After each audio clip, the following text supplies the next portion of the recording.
세상의 소금과 빛이라는 제목으로 하나님의 말씀 선포하겠습니다. 우리가 계속해서 산상수훈의 말씀을 보고 있는데요. 지난주까지 팔복의 말씀을 살펴봤습니다.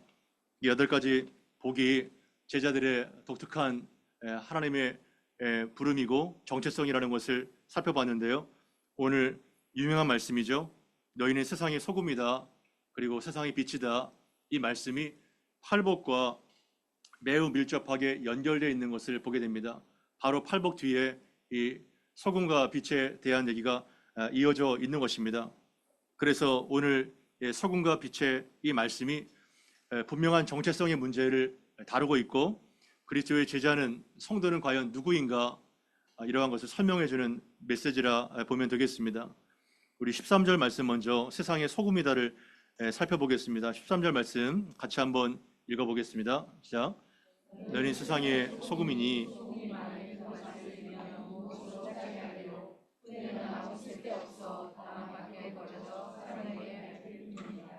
아멘.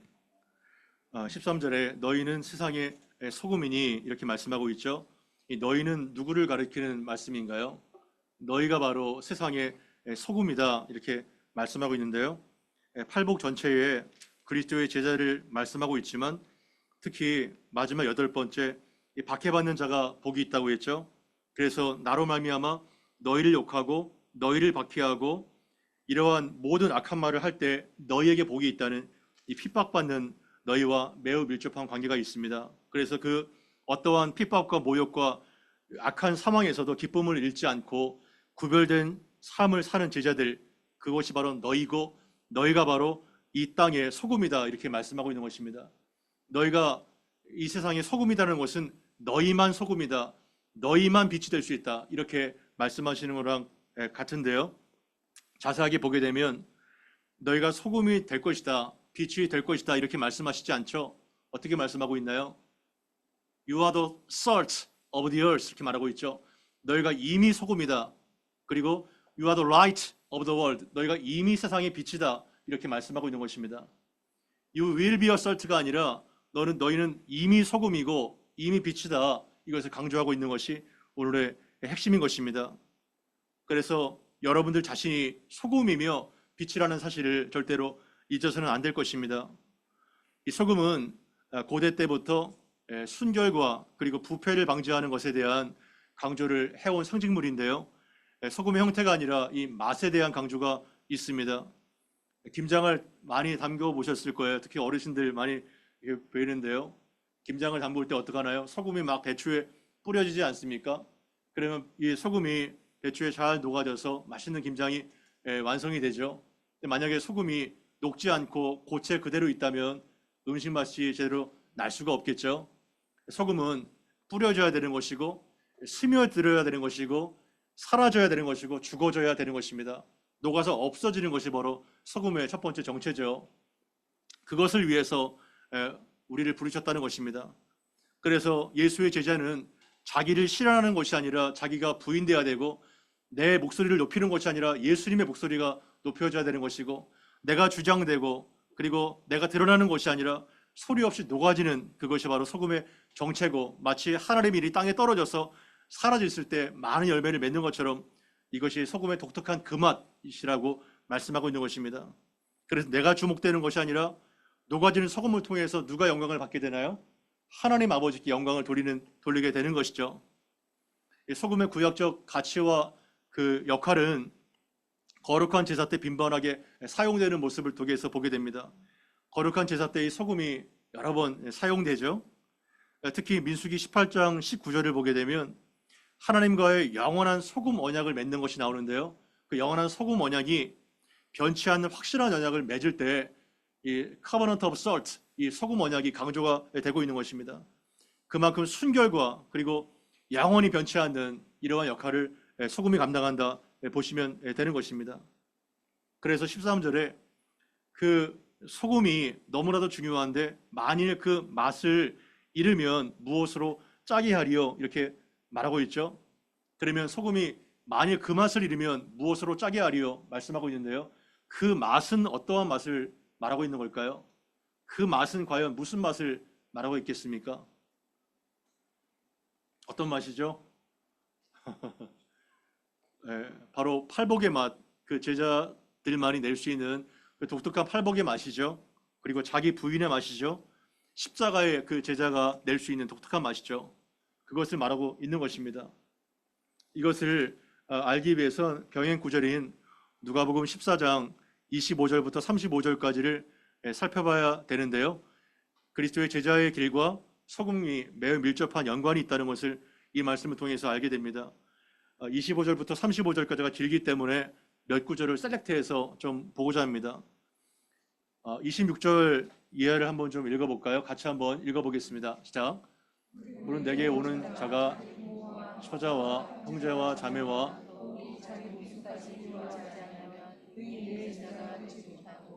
누구든지 자기 십자가를 지고 나를 따르지 않는 자도 능히 내 제자가 되지 못하리라. 그리고 33절 이하입니다. 이와 같이 너희 중에 누구든지 자기의 소유 버리지 아니하면 능히 내 제자가 되지 못하리라. 소금이 좋은 것이나 소금도 만일 그 맛을 잃으면 무엇으로 짜게 하리요? 땅에도 거름에도 쓸데없어 내버리느니라. 들을 귀가 있는 자는 들을지어다 하시니라. 아멘. 이 14절 이하의 말씀이 제자의 길과 소금과 연관되는 말씀인데요. 26절에 보면 물은 내게 오는 자가 자기의 부모, 처자, 형제, 자매, 더욱이 무엇까지요? 자기의 목숨까지 미워하지 아니하면 능히 내 제자가 되지 못하고 누구든지 자기 십자가를 지고 나를 따르지 않는 자도 능히 내 제자가 되지 못하리라. 여러분 엄청난 말씀이 아닌가요? 어떻게 부모와 처자와 형제, 자매, 특히 자기의 목숨까지 미워하지 아니하면 능히 내 제자가 되지 못한다. 이러한 말씀 감당할 수가 있을까요? 이렇게 인정하고 계신가요? 이것이 제자됨의 조건이라는 것입니다. 하지만 오해를 하지 말 것이 그렇다고 해서 우리가 부모와 처자와 형제와 자매를 다 버리고 예수만을 쫓는 그러한 것을 말하진 않죠. 어떠한 선택과 기로에서 하나님 나라가 최우선적인 가치가 된다는 것을 강조하고 있는 것이죠. 심지어 나의 목숨보다 더 소중한 것이 바로 예수 그리스도와 그의 나라가 되어야 된다는 것을 말하고 있는 것입니다. 언제든지 예수님께서 모든 소유를 요청하시면 반드시 버릴 준비가 되어 있는 삶, 모든 소유를 버리지 아니하면 능히 내 제자가 될 수 없다고 말했는데 모든 소유까지 다 내어버릴 수 있는 그러한 준비와 삶, 그것이 바로 제자라는 것입니다. 이해가 되시나요? 그것이 바로 제자라는 것입니다. 여기 27절과 33절 중간에 그 말씀이 읽어지지 않았는데요. 두 가지 스토리가 나와 있습니다. 28절부터 32절까지는 망대 준공의 비용을 미리 계산하지 않겠느냐. 망대 비용을 미리 계산하지 않고 건설하다가 만약에 비용이 모자르면 흉물스러운 건축물이 남지 않겠느냐. 그리고 또 하나는 전쟁을 시작할 때 우리가 1만이고 상대방이 2만이면 정말 싸울 수 있는 상황이 되게 붙어보겠지만 싸울 수 없으면 먼저 화친을 해야 되는 것이 정상이 아니냐. 정상적인 사고가 있는 사람이라면 예수의 제자가 될 때 미리 그 코스 지불을 미리 판단하고 나를 따르지 않을지 결정하라. 이러한 말씀을 하고 있는 것입니다. 우리가 중국도 얼마나 많은 부실이 많아요. 막 도산이 되고 그래서 흉물스럽게 철근 콘크리트가 다 삐져나오고 이러한 건물들이 몇 년 동안 방치가 되는 것을 보지 않습니까? 그러면 많은 사람에게 비웃음거리가 될 수 있다는 거예요. 기초만 있다는 것입니다. 바로 그거를 얘기하고 있는 것입니다. 지난번에도 말씀드렸듯이 네가 가난해지게 되고 네가 정말 박해를 받게 되고 모욕을 받게 되고 심지어 죽을 수도 있는데 나를 따라올 수 있니? 그거를 지금 계속해서 확인하고 있는 것입니다. 그래서 반복적으로 계속해서 이 짧은 구절에 나와 있는 반복되는 구절이 뭔가요? 능히 내 제자가 되지 못하고 능히 내 제자가 되지 못하고 능히 내 제자가 되지 못하리라 계속해서 말씀하고 있는 것입니다. 무엇을 안 할 때요? 그럼 자기 목숨까지 미워하지 않고 십자가를 지고 나를 따르지 않고 모든 소유를 버리지 않으면 능히 내 제자가 될 수 없다는 것입니다. 이 감당할 수 없는 엄청난 말씀을 여기에 적어 놓고 계신 것이죠. 그리고 바로 그 다음에 이어서 34절에 소금이 갑자기 나오게 됩니다. 소금이 좋은 것이나 소금도 만일 그 맛을 잃으면 무엇으로 짜게 하리요? 여기에서 그럼 그 맛은 이 문맥상 어떠한 맛이 될 수 있겠습니까? 예수 그리스도의 제자의 그 맛을 말하는 것이죠.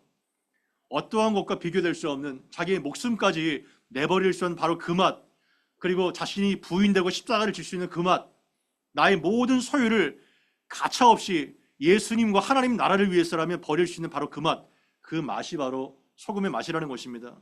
이해가 되시나요? 그것이 짠맛이고 세상이 감히 흉내낼 수 없는 그 독특한 그 맛, 그것이 바로 제자의 맛이라는 것입니다. 그것이 없으면 무엇으로 짜게 하리요 하면서 35절에 땅에도 걸음에도 쓸데없어 내버리느니라. 이 쓸데없어 내버리느니라가 능인의 제자 되지 못하리라, 이 말씀과 일맥상통합니다. 그러니까 계속해서 4번이나 이 말씀을 강조하시면서 마지막에 예수님이 들을 귀가 있는 자는 들을지어다 하시면서 말씀을 맺습니다. 귀가 다 있으시나요? 다 있으시네요. 그러나 물리적인 귀를 말씀하는 건 아니죠. 정말 이 말씀을 경청하고 이 말씀에 결단을 내리고 예수를 따르는 그 자만 나의 말을 잘 귀담아 들을 수 있다, 이렇게 말하고 있는 것입니다. 그러니까 팔복과 제자의 길이 굉장히 긴밀하게 연결되어 있는 것을 보게 되는 것입니다. 여러분은 그렇게 따를 수가 있나요? 이렇게 정말 모든 것을 포기하고 언제든지 내려올 수 있는 그러한 상황으로 살고 계신가요? 정말 맨정신이 하면 어려운 것입니다. 정말 어려운, 저도 못해요. 하지만 이 말씀에 우리는 맞춰야 되지 않겠습니까? 우리는 말씀을 읽을 때 셀렉트 하잖아요. 이 말씀은 어떻게 지켜? 패스. 이거 내가 이제 은혜가 되고 복이 되고 힘이 되는 말씀만 먹죠. 그러나 성경 66권이요, 다 하나님의 식단입니다. 편식하지 마세요. 다 섭취해서 우리가 뼈가 되고 살이 되는 말씀으로 만들어야 될 것입니다. 그리고 예수님께서는 그 맛을 잃으면 사람에게 발칠 뿐이다 말씀하고 있는데요. 사실 엄격하게 말하면 소금이 그 맛을, 짠맛을 잃어버릴 수가 있을까요? 가능한가요? 사실 그 짠맛을 잃어버릴 수가 없는 것입니다. 염화나트륨 자체가 완전체이기 때문에 그 소금에서 짠맛을 버리면 마치 뭐와 똑같은가요? 물기가 없는 물과 똑같아요. 물기가 없는 물, 그리고 온기가 없는 불, 가능하겠어요? 시적인 표현이죠, 그냥. 그러나 실제는 존재하지 않습니다. 그러니까 짠맛을 잃어버린 소금이라는 것은 뭐예요? 아직 거듭나지 않은 그러한 그리스도의 제자라는 것입니다. 아직 거듭나지 않았다는 거예요. 반드시 성령으로 거듭난 자는 짠맛을 내게 돼 있습니다. 아멘. 물론 그 염도가 낮을 수는 있겠죠. 하지만 성령으로 거듭난 자는 반드시 짠맛을 내는 그리스도의 제자라는 것입니다. 너희가 세상의 소금이다, 빛이다 라는 것은요, 뭘 전제를 할까요? 세상이 그만큼 어둡고 타락하고 악한 부패한 세상이라는 것입니다. 그 부패를 전제합니다. 너희가 빛이라고 하는 것은 무엇을 전제를 할까요? 세상이 그만큼 어두워 있고 칠같이 소망이 없다는 것을 전제로 하겠죠. 정말 썩을 대로 썩은 세상, 도대체 썩지 않을 곳이 찾을 수 없을 정도로 온갖 모든 영역이 다 썩어 있습니다. 우리는 그것을 다 보지 않습니까? 뭐 정치, 경제, 사회 전 분야, 교육, 의료, 심지어 종교까지 온통 다 썩어서 코를 찌르는 냄새가 진동을 하고 있는 것이 우리가 살고 있는 현실 세계인 것입니다. 그러나 예수님은 이 말씀을 통해서 부패한 세상이나 부패한 어떠한 악한 것이 문제가 아니라 무엇이 문제라고 지금 얘기하고 있나요? 썩은 세상이 아니라 소금의 문제를 지금 진단하고 있는 겁니다. 너희들이 문제야. 세상의 부패는 악한 타락으로 인해서 계속해서 그렇게 돼 왔는데 문제는 너희의 문제야. 너희가 소금의 역할을 감당하지 못하고 너희가 빛을 비추지 못하기 때문에 그렇게 세상이 부패한 것이라는 우리에게 책임을 예수님이 묻고 계신 것이죠. 그래서 소금의 문제라는 것을 우리가 잊어서는 안 될 것입니다. 한 가지 퀴즈를 드리겠습니다. 바다의 염분 함량이 몇 퍼센트가 될까요? 바다의 염분 함량, 지금 이제 자연과학 시간입니다. 몇 퍼센트가 될까요? 바닷물 마셔보셨죠? 엄청 짭니다. 거기서 이제 천인열을 만드는데요. 염분 함량이 대충 얼마 정도 될까요?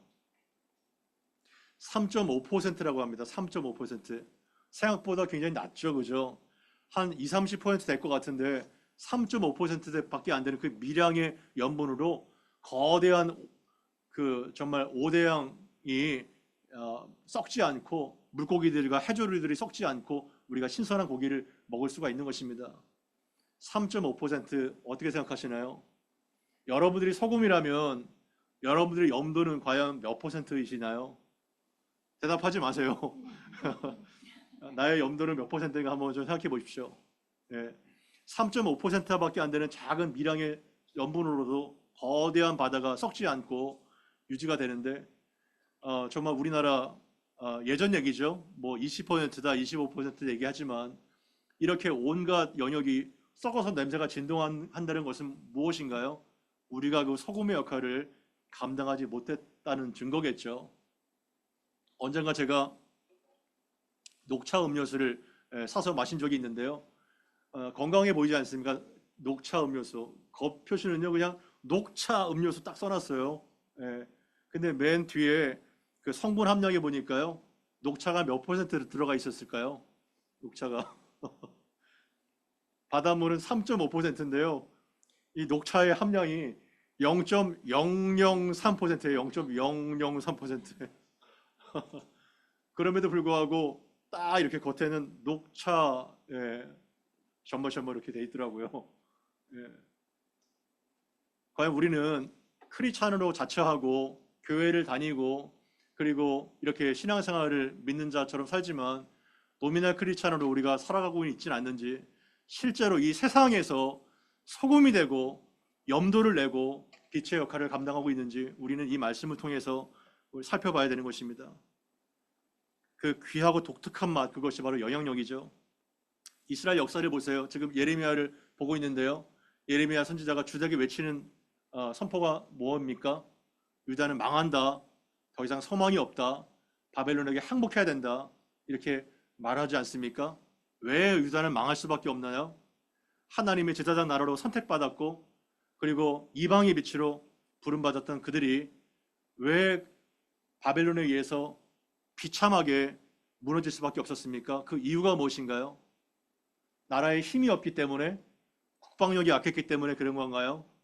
겉으로 보기에는 그렇죠. 겉으로 보기에는.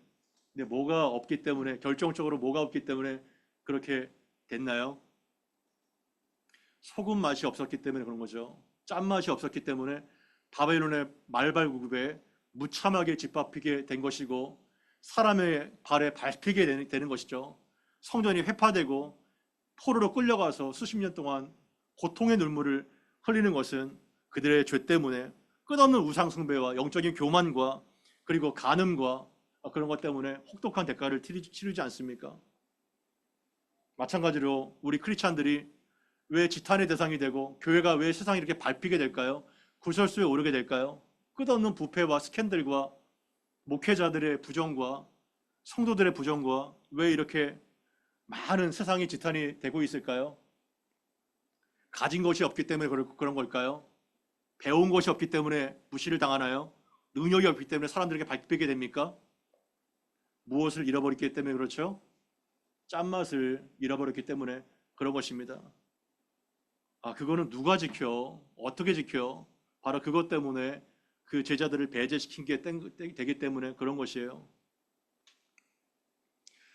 손양호 목사님이라고 잘 아시는 겁니다. 어떤 분이시죠? 손양호 목사님. 예, 한국이 나온 위대한 목회자면서 그분의 별명이 사랑의 원자탄이라고 합니다. 예, 정말 손양호 목사님, 제가 그 MTI에서 선교훈련을 받았을 때 여수에 있는데요. 여수 애양원에 그분께서 나환자들을 섬기셨고 그분이 모든 기록이 거기에 보존되어 있는데요. 나중에 한번 전남 여수에 갈 일이 생기면 한번 애양원에 한번 추천을 해드리고 싶습니다. 그 손영원 목사님께서 쓰신 글 하나가 있습니다. 그 글의 제목이 예수 중독자라는 제목이에요. 그 짧은 글을 제가 읽어드릴 테니까 잘 한번 경청해 보시기를 바랍니다. 예수 중독자라는 얘기입니다. 나 예수 중독자가 되어야 하겠다. 술 중독자는 술로만 살다가 술로 인해 죽게 되고 마약 중독자는 마약으로 살다가 마약으로 죽게 되나니 우리는 예수 중독자가 되어 예수로 살다가 예수로 죽자. 우리의 전 생활과 생명을 주님을 위해서 살면 주님과 같이 부활한다. 우리는 주의 종이니 주만 위에 일하는 자가 되고 나의 일이 되지 않게 하자. 묵상 중에 아마 손양원 목사님이 이 글을 쓴 것 같아요. 예수 중독자라는. 여러분들이 아시다시피 이 손양원 목사님은 여순 반란 사건 때 자신의 두 아들 동인이와 동신이를 정말 비참하게 찔러 죽인 그런 안재선이라는 살해자가 있습니다. 그 살해자를 양자로 삼을 뿐만 아니라 그 안재선이 나중에 목회자가 됩니다. 그래서 사랑의 원자탄이라는 별명을 얻은 분이죠. 그리고 더 기가 막힌 것은 동인이와 동신이 만약에 여러분들의 귀한 두 아들이 한날에 살해가 됐다고 하면 생각해 보십시오. 그 장래가 통곡과 눈물과 회한의 그러한 절망의 시기 되지 않았겠습니까?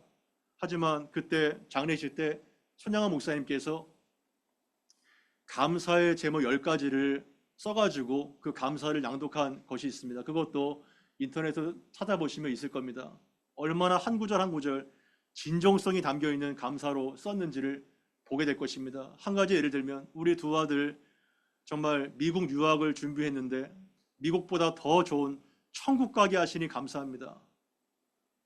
여러분, 이게 가능한 얘기겠어요? 가능할 수가 없는 얘기인 것입니다. 그래서 이 손양원 목사님의 그 엄청난 사랑의 원자탄을 통해서 한국교회가 정말 위선과 거짓의 사람이 아니라 정말 원수까지 내 아들을 죽인 안재선을 양자로 삼아서 목회자를 만든 그 위대한 사랑에 우리의 마음이 녹고 그 사랑이 울게 되는 것이죠. 저는 그 신앙의 정신이 다시 한국교회에 회복이 되어야지 않겠나 생각이 됩니다. 여러분, 절대로 이것을요, 그분이니까 그렇겠지, 예수님과 그렇겠지, 아이디어라고 생각하지 마세요. 여러분이 누군가요? 성령으로 거듭난 사람이 여러분 한 사람 한 사람이 그리스도의 제자인 것입니다. 여러분도 그렇다면 당연히 할 수 있다는 것입니다. 아멘. 아멘이 굉장히 작네요. 할 수 있다는 것입니다. 아멘. 아멘이 1%라도요 1%의 진실이 100%의 실천으로 연결됩니다. 예, 할 수 있다는 거예요. 이렇게 살아가야 된다는 거예요. 이 말씀을 통해서 제가 어떠한 기도가 나왔냐면, 주여, 우리도 세상에 얼마나 미쳐 들어가요. 쾌락에 중독되고 돈에 미쳐 있고 자녀 교육에 미쳐 있고 모든 게 중독되어 있지 않습니까? 중독. 지난주에 그 대학생 CCC 청년들이 많이 와서 정말 구호를 외치고 찬양을 부르지 않습니까? 그 중에 한 간사님이 중독에 대한 지금 연구를 하고 있더라고요. 얼마나 중독이 심한지. 다 사람들이 지금 뭔가에 꽂혀 있어요. 중독이 돼 있어요. 하지만 우리가 이러한 미친 세상에서 예수의 중독이 되면 얼마나 좋을까? 예수의 중독이 되는 것만으로만이 가장 말짱한 정신으로 가장 아름답고 빛나게 살 수 있는 유일한 길인데, 그것이 바로 십자가의 제자의 길인데, 우리는 왜 예수에 중독되지 않고 다른 것에 중독되어 있을까? 스마트폰에 중독되어 있고 드라마에 중독되어 있고 세상에 미쳐 있고 쇼퍼홀릭이 되어 있고 우리는 예수에 중독될 수 없을까? 그래서 주여, 우리가 완전히 예수에 중독된 예수 짱아치가 되게 해달라고 이렇게 기도가 되더라고요. 예수 짱아치. 짱아치 아시죠? 정말 옛날에 그 시골에서 짱아치 몇 개면 밥 한 그릇 뚝딱이잖아요. 예수에 완전히 찌든 염도 100% 예수 짱아치가 될 때 그 모든 사상과 가치관과 세계관이 완전히 예수의 말씀과 사상으로 꽉 차 있을 때 찌르면 예수가 나오고 말만 뱉으면 전도가 나오고 예수의 사상이 나오고 예수의 순종이 나오고 예수의 희생이 나오고 그 십자가의 길을 내가 완전히 염도 100% 예수의 짱아치가 될 때 우리는 그러한 손양아 목사님의 뒤를 따를 수 있는 거룩한 제자가 되지 않을까? 아멘? 그러한 삶을 살지 않을까? 너무나도 부족하고 천하지만 단 1%라도 이러한 흉내라도 낼 수 있는 예수의 제자가 있다면 얼마나 좋을까? 이렇게 한번 꿈꿔보는 것입니다. 저의 꿈이 허망한가요? 저의 꿈이 너무나도 이상적인가요? 제 꿈이 너무나 근거가 없나요? 우리는 이 말씀의 사람인 것입니다. 우리는 정말 이 소금대로 빛대로 살아가야 되는 것입니다. 이 시대가 크리스찬 비율이 자꾸 줄어든다고 하잖아요. 크리스찬 비율이 줄어드는 게 여러분 문제가 아니에요. 제대로 된 소금이 없는 게 문제입니다.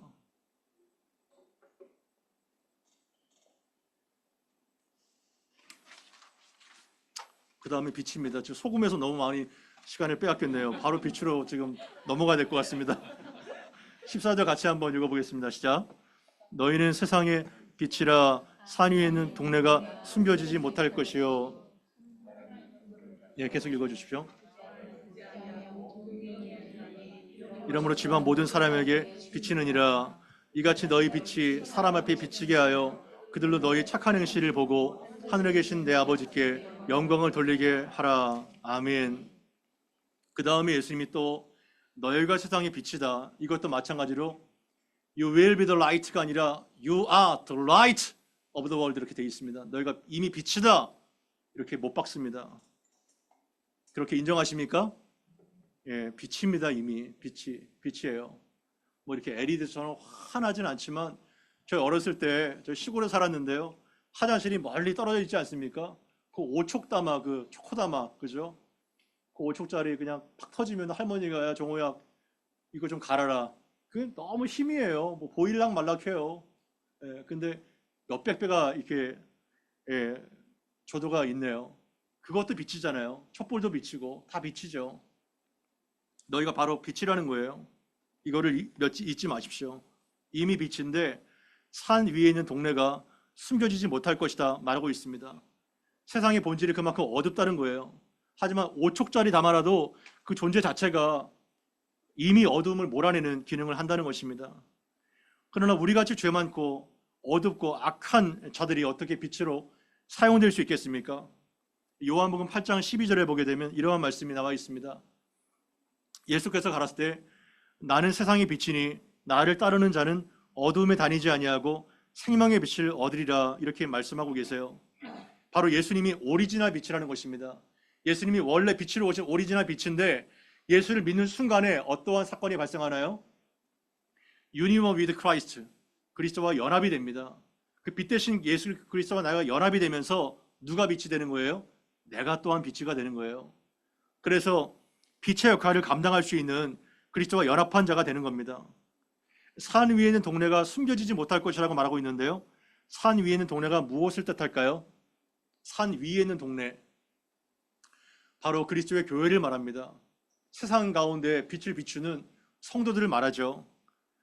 세상의 선한 영향력을 미칠 수가 있다는 거예요. 예, 이 앞에 자리가 많이 있습니다. 앞으로 오십시오.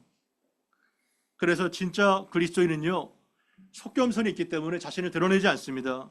자신을 감춰요. 그러나 아무리 내가 나를 감추고 드러내지 않으려고 해도 하나님이 나를 드러내게 하시는 겁니다. 왜냐하면 빛이기 때문에, 빛의 속성상. 그것이 바로 은혜의 질서죠. 그럴 때 세상의 복으로 우리가 사용되는데요.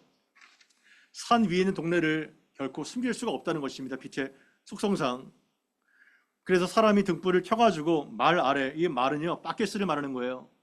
그래서 어떠한 그 뒷박으로 그 등불을 가두지 않고 오히려 집안 모든 사람이 비출 수 있도록 등경 위에 두지 않느냐. 너희의 빛을 많은 어두움을 비추는 모든 사람을 보게 만드는 그러한 빛이 되게 하라. 이렇게 말씀하고 있는 것입니다. 아브라함 카이퍼를 좀 소개해드리고 싶은데요. 이 아브라함 카이퍼는 네덜란드의 화란의 수상으로 영역 주권을 주장한 사람입니다. 이 사람의 타이틀이 10개가 넘습니다. 얼마나 정말 천재고 얼마나 대단한 사람인지 정치가요, 사상가요, 뭐 작가요, 엄청나게 많습니다. 그런데 목회자요. 근데 이러한 사람은 어떻게 주장했냐면 하나님이 창조하신 모든 세계가 정치와 사회와 문화와 예술과 교육과 모든 세계가 하나님의 주권이 미치지 않는 영역이 단 1cm도 없다는, 이것이 바로 그 사람이 말했던 영역 주권입니다.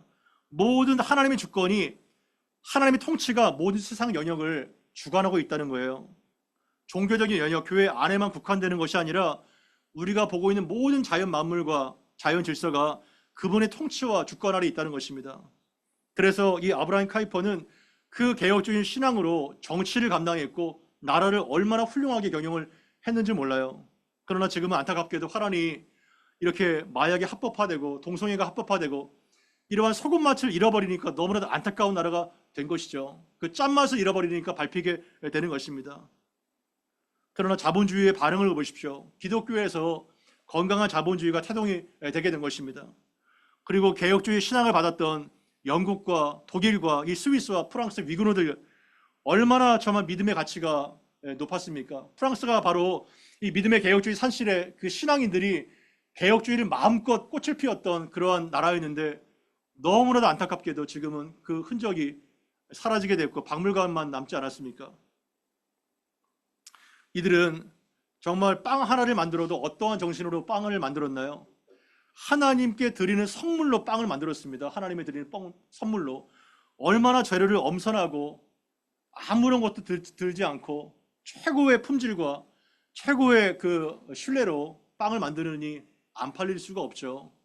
그러한 제조 공장 기술로 자동차를 만들고 또한 시계를 만들고 그리고 공업이 육성이 되고 그래서 스위스나 독일 같은 이러한 나라의 제품들은 다 그냥 믿고 사는 나라가 되지 않았습니까? 그러니까 사회 전반에 걸쳐 이 빛이 확산되게 된 것이죠. 정직하게 일을 하고 계약을 맺고 그러니까 이 나라가 그렇게 수백 년 동안 쓰임을 받게 된 것이죠.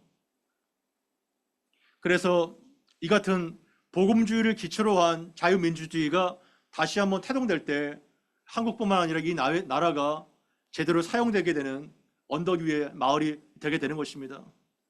16절을 보게 되면 이같이 너희 빛이 사람의 앞에 비치게 하여 그들로 너희의 착한 행실을 보고 하늘에 계신 너희 아버지께 영광을 돌리게 하라 말씀하고 있습니다. 그렇다면 너희 빛이 사람 앞에 비치는데 이 빛과 어떠한 것이 대칭이 되나요? 착한 행실이 연관되지 않습니까? 그러니까 빛은 착한 행실이다 이렇게 말할 수 있고요. 그러나 착한 행실이 단순하게 선한 행실이 아니라 의와 연관된 의로운 행실이라는 것을 보게 되는 것입니다. 아버지와의 관계 속에서 하나님의 통치를 받아서 하나님의 성품이 제자들의 삶 가운데 구현이 될 때 그것이 바로 착한 행실로 나타나게 되는 것입니다. 그럴 때 많은 안 믿는 사람에게 저 사람처럼 살아야 돼. 와, 저 사람은 달라. 저 교회는 달라. 이렇게 평가를 받고 하늘에 계신 아버지께 영광을 돌리는 삶을 살게 된다는 것입니다. 아멘. 이렇게 교회가 돼야 되지 않겠나요? 이러한 교회가 돼야 되지 않겠습니까? 얼마나 복된 교회입니까? 이것이 에베소서 5장 8절 9절과 연관이 되는데요. 그렇다면 빛을 비추는 착한 행실이 무엇일까? 8절 9절 말씀 같이 한번 읽어보겠습니다. 시작. 너희가 전에는 어린너희 이제는 주 안에서 빛이라 세상을 저행하라. 빛의 열매는 모든 착함과 의로움과 진실함에 있느니라. 아멘. 너희가 전에는 어둠이었다. 하지만 이제는 뭐예요? 주 안에서 빛이다. 이렇게 말씀하고 있는 것입니다. 다 같은 맥락이죠. 그래서 빛의 자녀처럼 행하라 말씀하고 있는 것입니다. 그럼 도대체 빛으로 우리가 이 땅 가운데 살 수 있는 방법, 어떻게 빛의 자녀처럼 행해야 되는 것인가? 그 답이 바로 9절에 나와 있는 것입니다. 빛의 열매는 모든 착함과 의로움과 진실함에 있다. 이렇게 말씀하고 있는데요. 모든 착함을 all goodness, 그리고 의로움을 righteousness, 그리고 진실함을 truth 이렇게 얘기하고 있습니다. 착함은 아시죠? 선함과 친절, 그리고 공의와 바름, 이것이 의로움인데요. 진실함은 약간 번역이 아쉽지만 신실함뿐만 아니라 진리, 진리의 선포, 그리고 전도, 선교 이것과 연관이 되는 것을 보게 됩니다. 그러니까 빛과 소금은 착한 행실뿐만 아니라 복음 전도의 삶, 이 두 가지가 함께 분리가 되지 않고 연결이 되는 삶을 살 때 빛과 소금의 역할을 감당할 수 있다는 것을 보게 되죠. 이것이 바로 진정한 개혁이라는 것입니다. 그래서 그리스도인의 도덕성은 세상 수준보다 압도적으로 우위에 있어야 됩니다. 아멘. 여러분들이 뭘 하든지 간에 세상의 도덕 수준뿐만 아니라 세상의 도덕 수준을 능가하는 압도적인 우위가 될 때 우리가 정말 소금과 빛의 역할을 감당하게 되는 것입니다. 세상 기준처럼 살지 마세요. 압도적인 우위를 가지고 살게 될 때 정말 빛을 비추게 되는 것입니다. 그리고 세 번째, 오직 하나님께만 영광을 돌리라고 하면서 마치게 되는데요. 이 솔리데오 글로리아, 이것이 개혁주의의 가장 중요한 기치 중에 하나였습니다. 우리가 이 말씀을 들을 때 우리는 혼란스럽고 의문이 들 수가 있습니다. 우리만 실컷 희생하고 그리고 목숨까지 내놓고 하나님께만 영광을 돌리면 왜 하나님은 하나님께만 영광을 돌리게 하실까? 영광을 나눠 가지면 안 될까? 우리에게도 이익이 들어와야 되지 않겠나? 이렇게 좀 순진하게 의문을 갖고 계신 분이 있을 거예요. 하지만 오늘 본문에 보게 되면 하나님은 우리를 노예로 부르시지 않고 무엇으로 부르셨다고 말씀하고 있나요? 자녀로 불렀다 말씀하고 있죠. 여기에 보게 되면 오직 하늘에 계신 너희 아버지께 영광을 돌리라. 하나님 아버지의 단어가 마태복음에 처음 등장하고 있는 것입니다. 그러니까 하나님 안에서 자녀가 가장 만족하고 기뻐할 때 하나님도 가장 영광을 받으시고 기쁜 거예요. 자녀가 기쁘고 행복할 때 아버지도 기쁜 겁니다. 그러니까 아버지께 영광을 돌리는 삶이 우리의 기쁨과 이득과 분리가 된 것이 아니라 가장 밀접한 관계가 있다는 것을 잊지 마십시오. 그래서 하나님께 영광을 돌리는 삶을 살 때 우리는 가장 건강하고 행복한 삶을 살게 될 것입니다. 이 헤롯처럼 자기에게 영광을 돌리고 자기가 주목받을 때 우리는 자만하고 타락하게 됩니다. 반드시 타락하게 됩니다. 하지만 하나님께 계속해서 영광과 공로를 드릴 때 우리는 건강한 빛의 자녀로 빛과 소금으로 살 수 있게 되는 것입니다. 말씀을 정리합니다. 너희가 이미 세상에 소금이고 이미 빛이라 이렇게 예수님 말씀하십니다. 빛이 되려고 애쓰지 마십시오. 이미 빛입니다. 소금이 되려고 애쓸 필요가 없습니다. 우리는 이미 소금인 것입니다. 다만 그 염도와 조도를 높이는 삶 살게 되기를 바랍니다. 누가복음 11장 35절에 그러므로 내 속에 있는 빛이 어둡지 아니함과 살펴보라. 우리는 점검해야 됩니다. 우리 속에 있는 빛이 어둡지 않는지 살펴봐야 되는 것입니다. 롯의 처를 기억하시죠? 롯의 처. 롯의 처가 그 유황이 쏟아지는 소돔과 고모라 그 진노의 심판에서 그를 피하여 도망갔을 때 롯의 처가 어떻게 행동했나요? 너무나도 그 세상이 그리워서 뒤를 돌아봤을 때 소금 기둥으로 굳어지지 않았습니까? 여러분, 세상을 그리워하는 소금 기둥이 되지 마시고 세상에 뿌려지는 소금이 되기를 바랍니다. 그게 우리의 삶의 목적인 것입니다. 세상에 정말 미련을 가져서 롯의 처처럼 소금 기둥으로 사는 것이 아니라 세상 구석구석에 어디든지 우리가 필요한 곳에 뿌려져서 녹아지고 사라지고 없어지는 그러한 소금이 될 때 우리는 예수님께서 바라시는 정말 소금으로 정말 빛으로 살게 될 것입니다. 그래서 이 말씀이 우리의 삶 가운데 정말 성령으로 말미암아 구현되는 복된 삶 살게 되기를 바랍니다.